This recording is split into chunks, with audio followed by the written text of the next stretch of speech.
comment guérir notre monde, comment guérir les divisions de l'humanité, toutes les rivalités, toutes les rancœurs qui existent dans notre monde. C'est une des choses dont le texte de ce matin va nous parler. C'est notre troisième prédication dans la série sur la lettre aux Éphésiens, une série où on se demande ce que cette lettre peut nous dire, sur qui est l'Église, quel est son rôle et comment le vivre.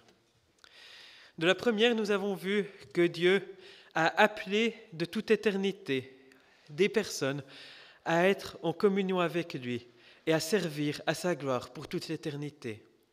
Et dans la deuxième, nous avons vu que Dieu nous sauve par grâce, par le don de Jésus-Christ, pour que nous puissions le servir et l'honorer par des bonnes actions dans ce monde. Aujourd'hui, nous allons voir comment la bonne nouvelle de Jésus-Christ est une puissance de réconciliation, comment elle permet de prendre des opposés, des gens qui sont éloignés peut-être en inimitié, et de les rassembler pour retrouver une unité, une réconciliation. Nous allons lire un texte assez long, depuis le chapitre 2 au verset 11 jusqu'au chapitre 3 au verset 13. Vous avez la première partie sur les mementos. Rappelez-vous ce que vous étiez autrefois. Vous n'êtes pas juifs de naissance. Les Juifs vous traitent d'incirconcis, alors qu'ils s'appellent circoncis en raison d'une opération pratiquée dans leur chair. Eh bien, vous étiez à ce moment-là sans Christ. Vous étiez étrangers. Vous n'apparteniez pas au peuple de Dieu. Vous étiez exclus des alliances fondées sur la promesse divine. Vous viviez dans le monde sans espérance et sans Dieu. Mais maintenant, par l'union avec Jésus-Christ, vous qui étiez alors loin, vous avez été rapprochés par le Christ qui a versé son sang. Oui, c'est lui qui est notre paix, lui qui a fait de ceux qui sont juifs et de ceux qui ne le sont pas un seul peuple. En donnant son corps, il a abattu le mur qui les séparait et qui en faisait des ennemis. Il a annulé la loi avec ses commandements et ses règlements pour former avec les uns et les autres un seul peuple nouveau dans l'union avec lui. C'est ainsi qu'il a établi la paix. Par sa mort sur la croix, le Christ les a tous réunis en un seul corps et il les a réconciliés avec Dieu. Par la croix, il a détruit la haine. Le Christ est venu annoncer la bonne nouvelle de la paix pour vous qui étiez loin et la paix pour ceux qui étaient proches. C'est en effet par le Christ que nous tous, ceux qui sont juifs et ceux qui ne le sont pas, nous avons libre accès auprès de Dieu, le Père, grâce au même Esprit Saint. Par conséquent, vous qui n'êtes pas juifs, vous n'êtes plus des étrangers, des immigrés, mais vous êtes maintenant citoyens à part entière avec ceux qui appartiennent à Dieu. Vous appartenez à la famille de Dieu, à sa maison. Vous êtes intégrés dans la construction dont les fondations sont les apôtres et les prophètes, et dont la pierre d'angle est Jésus-Christ lui-même. C'est lui qui assure la solidité de toute la construction et qui l'a fait s'élever pour former un temple saint pour le Seigneur. Dans l'union avec lui, vous faites partie vous aussi de la construction pour devenir avec tous les autres la demeure que Dieu habite par son Esprit. C'est pourquoi, moi, Paul, je suis prisonnier au service de Jésus, pour vous qui n'êtes pas juifs. Vous avez sans doute entendu parler de la mission que Dieu, dans sa bonté, m'a confiée en votre faveur. Dieu, par une révélation, m'a fait connaître le mystère de son projet. J'écris plus haut quelques mots à ce sujet. Et en les lisant, vous pouvez comprendre à quel point je connais le projet de salut qui concerne le Christ. Dans les temps passés, ce projet n'avait pas été communiqué aux humains, mais Dieu l'a révélé maintenant par son Esprit à ses apôtres et prophètes. Voici ce projet de salut. Par le moyen de la bonne nouvelle, ceux qui ne sont pas juifs sont destinés à recevoir, avec les juifs, les mêmes biens que Dieu réserve à son peuple. Ils sont membres du même corps et ils bénéficient eux aussi de la même promesse que Dieu a faite en Jésus-Christ. Je suis devenu serviteur de la bonne nouvelle grâce à un don que Dieu dans sa bonté m'a accordé en agissant avec puissance. À moi, le moindre de tous les apôtres, Dieu a accordé cette grâce d'annoncer à ceux qui ne sont pas juifs la richesse infinie du Christ. Il m'a accordé de mettre en lumière pour tous les humains la façon dont Dieu réalise son projet de salut caché. Lui qui est le créateur de tout l'univers, il a tenu caché ce projet depuis toujours. Ainsi, maintenant, grâce à l'Église, les autorités et les puissances dans les cieux connaissent la sagesse infiniment variée de Dieu. Tout cela est conforme au projet éternel de Dieu qu'il a réalisé par Jésus-Christ notre Seigneur.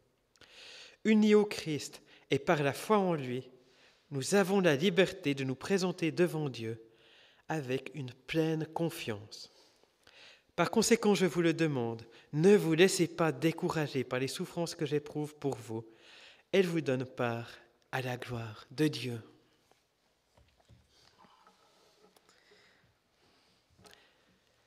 La seconde partie du texte, c'est essentiellement Paul qui dit « Mais voyez à quel point est incroyable ce projet de Dieu, à quel point c'est incroyable ce que Dieu a fait par Jésus-Christ, à quel point c'est précieux, à quel point ça vaut la peine de s'émerveiller. » Et il nous dit aussi que grâce à l'Église, les autorités et les puissances dans les cieux connaissent la sagesse infiniment variée de Dieu. Ça veut dire que les puissances célestes, les puissances spirituelles regardent l'Église et que c'est en regardant l'Église qu'elles comprennent la sagesse de Dieu, qu'elles comprennent le projet de salut de Dieu pour l'humanité. Donc ce que nous vivons en Église, ça a un impact même sur les autorités spirituelles. C'est par le vécu de l'Église, alors de l'Église partout dans le monde, sur toute la terre, mais aussi de notre communauté, que les puissances spirituelles découvrent la sagesse de Dieu et découvrent son projet de salut. Alors quel est ce projet de salut ? Ce sur quoi Paul insiste dans ce passage, c'est que ceux qui ne sont pas juifs sont destinés à recevoir avec les juifs les mêmes biens que Dieu réserve à son peuple, qui sont membres du même corps et qui bénéficient eux aussi de la même promesse que Dieu a faite en Jésus-Christ. On voit là le projet de Dieu de réunir juifs et non-juifs. On va voir tout soudain pourquoi c'était tellement précieux et pourquoi c'était tellement difficile de les réunir. Mais je voudrais, avant cela, encore lire un verset de la lettre aux Colossiens qui parle d'autres divisions qui sont surmontées par l'Évangile. Dans Colossiens 3, au verset 11, Paul écrit « Il n'importe donc plus que l'on soit païen ou juif, circoncis ou incirconcis, non civilisé, primitif, esclave ou libre. Ce qui compte, c'est le Christ qui est tout et en tous. » Donc ce qu'on va voir par rapport aux païens ou aux juifs, eh bien, ça peut aussi s'appliquer à d'autres divisions, les barbares et les civilisés, les esclaves et les libres. Et je pense qu'on peut aussi l'appliquer aux autres divisions de notre époque, aux divisions ethniques, aux divisions entre pauvres et riches, aux divisions entre les générations, et ainsi de suite. Mais donc, quelle était cette division entre les juifs et les non-juifs? Et puis pourquoi est-ce qu'elle était si dure à surmonter? Paul rappelle, vous n'êtes pas juif de naissance, et les juifs vous traitent d'incirconcis alors qu'ils s'appellent circoncis en raison d'une opération pratiquée dans la chair. Et il dit aux non-juifs, vous étiez à ce moment-là sans Christ, vous étiez étrangers, vous n'apparteniez pas au peuple de Dieu, vous étiez exclus des alliances fondées sur la promesse divine, et vous viviez dans le monde sans espérance et sans Dieu. Avant la venue de Jésus-Christ, eh bien, il y avait d'un côté les Juifs, d'un côté ceux qui ne l'étaient pas. Parce que Dieu avait mis à part le peuple juif pour faire avancer son projet. Et il les avait mis à part, entre autres, en leur donnant la loi de Moïse. Et cette loi donnait, entre autres, des règles sur comment on pouvait s'approcher de Dieu. Il fallait respecter des règles de pureté, manger certaines nourritures et surtout ne pas en manger d'autres, respecter des règles de purification, offrir des sacrifices pour recevoir le pardon des péchés. Et il fallait cela pour pouvoir s'approcher de Dieu. Et en plus, la loi faisait de tous ceux qui ne respectaient pas ces règles, de tous ceux qui n'appartenaient pas au peuple d'Israël, des gens impurs avec lesquels il ne fallait pas se mélanger.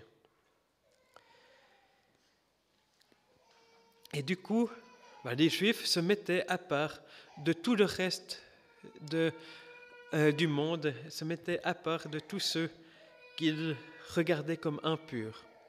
Et inversement, les non-juifs considéraient les Juifs comme un peuple bizarre, un peuple qui se tenait à part des autres, qui n'entrait pas non plus dans le joyeux polythéisme et syncrétisme qui prévalait. Parce que dans le monde gréco-romain, la plupart des peuples étaient polythéistes, avaient plusieurs dieux, et en plus trouvaient naturel de bien mélanger tout cela, d'ajouter au panthéon grec quelques dieux égyptiens, de saupoudrer d'une dose de cultes à mystères orientaux. Et les Juifs, eux, refusaient ce mélange, en insistant pour n'adorer qu'un seul Dieu, que le Dieu d'Israël. Et en plus, les Grecs qui étaient fiers de leur grande philosophie voyaient aussi les Juifs comme un peuple un peu arriéré qui ne recevait pas leur belle instruction. Et donc il y avait vraiment beaucoup de mépris, beaucoup d'inimitié entre les deux. Et Paul nous dit comment Dieu a fait la paix entre les Juifs et les non-Juifs. Et il nous dit c'est par Jésus-Christ et par sa croix qu'il a établi la paix. Il dit même qu'il a détruit la haine. Et il y a plusieurs éléments à ce que Jésus-Christ a fait pour cela.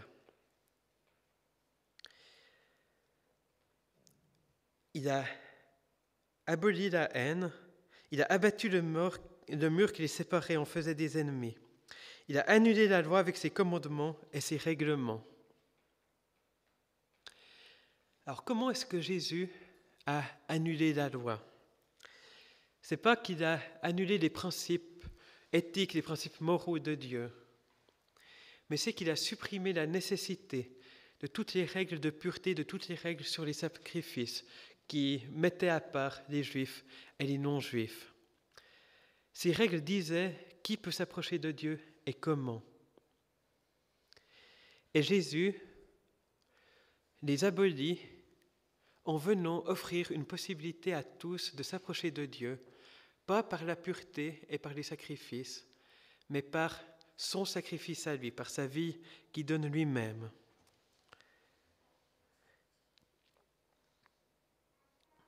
C'est en effet par le Christ que nous tous, ceux qui sont juifs et ceux qui ne le sont pas, nous avons libre accès auprès de Dieu grâce au même Esprit Saint.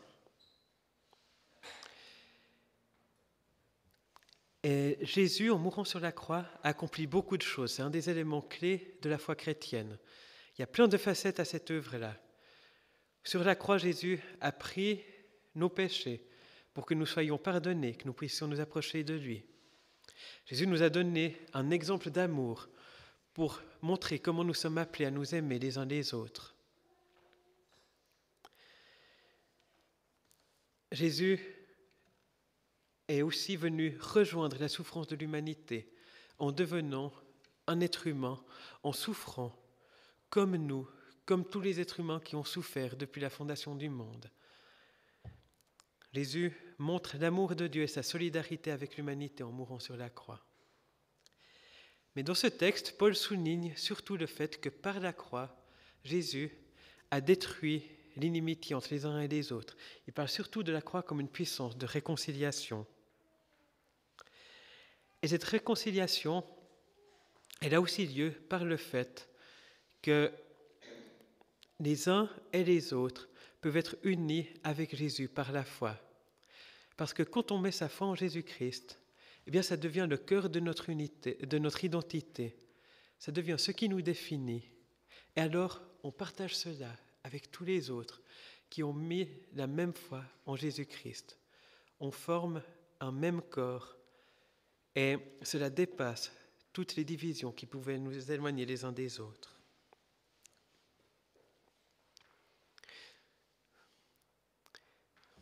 J'ai un petit intermède avec une petite expérience vécue. Je me promenais dans un des parcs de Chêne-Bougerie avec mes filles un jour, et puis je vois sous quelques arbres un groupe d'une quinzaine ou une vingtaine de personnes de plusieurs familles, mélangées de plusieurs origines, avec des familles d'origine européenne, des familles d'origine africaine. Et en les voyant, je me suis dit, je parie que c'est une église. Et puis il s'est trouvé par hasard que je devais remplir le gobelet de Clara à une petite fontaine, et puis qu'il y avait avant moi un couple de ce groupe qui faisait leur petite vaisselle à la fontaine. Puis en attendant, j'engage la discussion et je leur dis « vous êtes un groupe d'amis qui se retrouvent là ensemble ?» Et puis ils me font « en fait, on est une église. » C'était des gens de l'église évangélique de la Grâce qui se retrouvent à Chênebourg. Et puis, c'est, comment dire, le fait que j'ai pu me dire c'est sûrement une église et que ça marche, ça m'a confirmé quelque chose que j'avais déjà en tête, c'est que les églises, c'est un des lieux qui rassemble des gens par-delà des différences culturelles, par-delà des différences d'origine. Parce qu'il y a beaucoup de cadres où on a l'instinct de qui se ressemble s'assemble, de se retrouver avec ceux qui ont l'air d'avoir le même arrière-plan que nous. Mais en Jésus-Christ, dans l'Église, notre plus grand arrière-plan, c'est d'appartenir à Jésus-Christ par la foi. Et du coup, on est rassemblés au-delà des différences qu'on pourrait avoir et qui pourraient nous isoler au sein de la société en général. Et puis Paul dit encore plusieurs choses, utilise plusieurs images pour dire ce qu'est l'Église dans ce passage. Il parle d'un peuple, de former un seul peuple les uns avec les autres et d'être citoyens de ce peuple. Par la foi, nous sommes citoyens du peuple de Dieu. On n'est pas juste des pièces rapportées, des immigrés. Par la foi, on fait vraiment partie. On a notre passeport de peuple de Dieu. On a notre passeport de gens qui appartiennent à Dieu. Il dit aussi qu'on appartient à la famille de Dieu. On forme une famille les uns avec les autres. On est frères et sœurs parce que nous sommes tous les enfants du même Dieu par la foi. Paul parle aussi d'être intégré dans une construction dont les fondations sont les apôtres et les prophètes, et dont la pierre d'angle est Jésus-Christ lui-même. Ensemble, par la foi, nous construisons un édifice, un bâtiment. Et ce bâtiment a pour fondement la parole des apôtres et des prophètes, donc la Bible, et pour pierre d'angle Jésus-Christ. C'est Jésus-Christ sur lequel on s'appuie pour se construire ensemble. C'est Jésus-Christ qui donne l'unité, qui donne la stabilité à ce corps que nous formons les uns avec les autres. Et cet édifice, ce n'est pas n'importe quel édifice, mais c'est un temple saint pour le Seigneur. C'est un lieu que Dieu vient habiter. Paul parle de la demeure que Dieu habite par son esprit. Dieu vient habiter dans l'Église par son Esprit Saint. Et quand nous construisons nos relations, quand nous travaillons à notre amour les uns avec les autres, eh bien, nous travaillons à faire un beau temple pour Dieu, à faire un lieu où Dieu sera à sa place par son Esprit Saint. Et en même temps, eh bien, cet Esprit, il vit dans chacun de nos cœurs et il vient aussi nous unir les uns avec les autres. Donc le monde doit voir le projet de salut de Dieu dans l'unité qui vit au sein de l'Église, dans la réconciliation entre les peuples rendue possible par la foi en Jésus-Christ. Et la réconciliation entre les peuples, entre les classes sociales, entre les convictions politiques, etc., etc. Après, maintenant, on peut aussi se demander si ça marche vraiment, parce qu'on voit des fois des rivalités entre églises, et on voit aussi des réflexes de clan au sein de communautés. Et je crois que ce plan de Dieu de réconcilier toutes les divisions de notre monde par la foi, eh bien, il marche vraiment quand la foi en Jésus-Christ est le fondement de notre identité à chacun, quand c'est la chose qui nous définit le plus profondément. Si on est chrétien, mais d'abord banquier, ou d'abord suisse, ou d'abord rasta, ou d'abord membre de la grande et digne famille des Moret ou des Girardet ou de n'importe quel autre, tant qu'il y a un d'abord dans notre identité, eh bien ce d'abord va nous séparer, va nous mettre à part des autres chrétiens, des autres qui partagent l'identité en Christ. Et il faut que ça soit vraiment le cœur de notre identité à chacun pour qu'on puisse alors se voir partager la même identité avec tous les autres, quelles que soient les choses où ils sont finalement différents. Il faut aussi dire que ce plan de réunir tout le monde par la foi en Jésus-Christ, il peut faire grincer des dents dans notre époque. Parce que ça veut dire que pour faire partie de cette grande unité que Dieu veut restaurer, il faut mettre sa foi en Jésus. Et notre époque est une époque qui ressemble un petit peu d'ailleurs à ce qui se passait dans l'Empire romain, une époque où on est plus dans une idée de grand mélange, dans une idée de peu importe ce qu'on croit, on n'a qu'à tous être amis, on n'a qu'à tous être unis parce qu'après tout on est tous des êtres humains et puis qu'on n'a qu'à s'aimer. Alors bien sûr, nous voulons vivre l'amour avec tous les êtres humains et montrer l'amour de Dieu aussi à ceux qui n'ont pas encore mis leur foi en Jésus-Christ. Mais en même temps, pour former une unité, il ne faut pas seulement éliminer les choses qui divisent, mais il faut avoir quelque chose qui rassemble. Et quand on est seulement dans la tolérance, dans le « voilà, oui, chacun peut croire ce qu'il croit », eh bien peut-être que ça diminue les hostilités, mais ça ne nous donne pas de vrai fondement pour se rassembler. Et la foi en Jésus, elle nous donne justement ce fondement pour nous rassembler, cette unité et cette foi partagée qui nous permet de nous retrouver au-delà de toute division. Il faut faire aussi attention à un piège inverse qui est de rajouter d'autres choses à la définition de ce qui nous rassemble, de tomber par exemple d'une sorte de nationalisme chrétien, de dire, de se fonder aussi sur notre identité nationale de Suisse, de Français ou d'autres choses, et puis de dire que ça nous rassemble, de dire que c'est ça qui doit nous rassembler au lieu de simplement la foi en Jésus-Christ.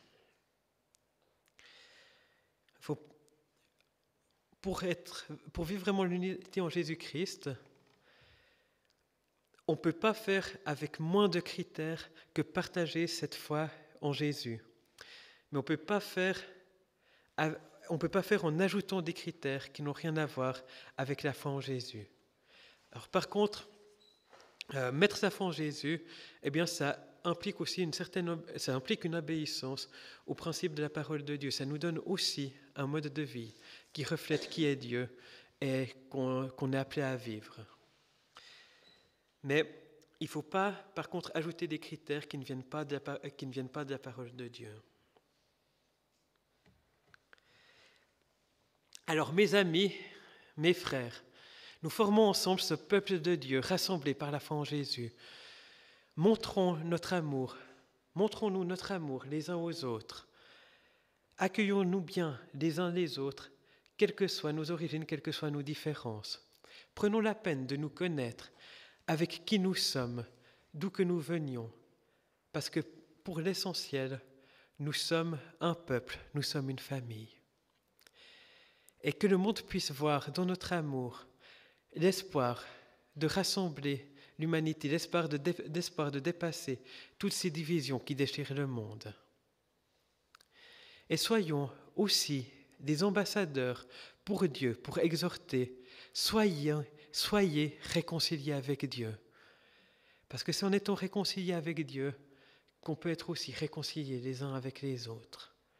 Et que Dieu nous donne d'être de bons ambassadeurs de cette réconciliation, pour que de plus en plus puisse entrer dans ce peuple de Dieu que Dieu rassemble, dans ce peuple de Dieu qu'il rassemble, pour qu'à la fin des temps, toutes les nations soient rassemblées dans la foi en lui et dans l'espérance et dans le salut que Jésus-Christ offre. Que Dieu nous vienne en aide. Amen.